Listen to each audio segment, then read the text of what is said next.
സമസ്തയിലെ ഒരു വിഭാഗം ജമാഅത്തെ ഇസ്ലാമിയുമായി കൂട്ടുകൂടാൻ ശ്രമിച്ചുവെന്ന വിമർശനവുമായി SYA സംസ്ഥാന നേതാവ് അബ്ദുൽ ഹമീദ് ഫൈസി അമ്പലക്കടവ്. സമസ്തയുടെ പ്രഖ്യാപിത നിലപാടിൽ വെള്ളം ചേർക്കുന്നത് അപകടകരമാണെന്നും അബ്ദുൽ ഹമീദ് ഫൈസി ഓർമ്മിപ്പിച്ചു.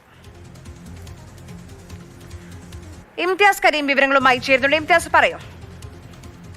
ആര്യ, വളരെ ഗുരുതരമായ ഒരു ആരോപണം വിമർശനമാണ് ഈ സമസ്തയുടെ നേതാവായ SYSന്റെ സംസ്ഥാന നേതാവൊക്കെ ആയിട്ടുള്ള അബ്ദുൽ ഹമീദ് ഫൈസി അമ്പലക്കടവ് ഉന്നയിച്ചിരിക്കുന്നത്. ജമാഅത്തെ ഇസ്ലാമി അത്ര ശുദ്ധമല്ല എന്ന തലക്കെട്ടിൽ എഴുതിയ ഒരു ഫേസ്ബുക്ക് പോസ്റ്റാണിത്. അതിലാണ് അദ്ദേഹം, സമസ്ത നേതാവായിട്ടുള്ള അദ്ദേഹം പറയുന്നത്, സമസ്തയുടെ അകത്ത് നിന്ന് തന്നെയുള്ള ചില ആളുകൾ, ഒരു വിഭാഗം ആളുകൾ ജമാഅത്തെ ഇസ്ലാമിയുമായിട്ട് ചില പുതിയ ബന്ധങ്ങൾ ഉണ്ടാക്കാൻ ശ്രമിച്ചു. അങ്ങനെ പുതിയ ബന്ധങ്ങൾ ഉണ്ടാക്കാൻ ശ്രമിച്ചതാണ് സമസ്തയിലെ നിലവിലെ പ്രശ്നങ്ങളുടെ പിന്നാമ്പുറം എന്നാണ് ഹമീദ് ഫൈസി അമ്പലക്കടവ് ഇതിൽ പറഞ്ഞിരിക്കുന്നത്.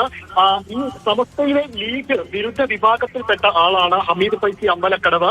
പ്രത്യേകിച്ചും ഈ തദ്ദേശ തിരഞ്ഞെടുപ്പൊക്കെ വരുന്ന സമയത്ത് പല മേഖലകളിലും ഈ സമസ്തയിലെ ലീഗ് വിരുദ്ധരും ലീഗ് അനുകൂലികളും ഒന്നൊക്കെ ചേരി തിരിഞ്ഞ് ഈ വോട്ട് വിഭജിക്കുന്ന രീതികളൊക്കെ പല രീതിയിലും നടന്നുകൊണ്ടിരിക്കുന്നുണ്ട്.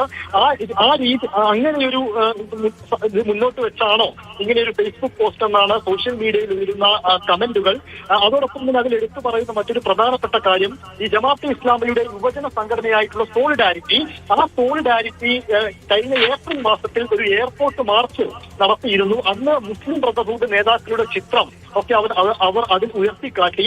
ഈ മുസ്ലിം ബ്രദർഹുഡും ജമാഅത്തെ ഇസ്ലാമിയും ഒക്കെ ഒരു നാണയത്തിന്റെ രണ്ട് പുറങ്ങളാണ്. സമസ്തയുടെ പ്രഖ്യാപിത നിലപാട് അവർക്കെതിരെയാണ്. ആ എതിരെ നിൽക്കുന്ന നിലപാടിനെയാണ് സമസ്തയിൽ നിന്നുള്ള ചിലർ കൂട്ടുപിടിക്കാൻ ശ്രമിക്കുന്നത് എന്നാണ് വിവരങ്ങൾ നൽകിയത്.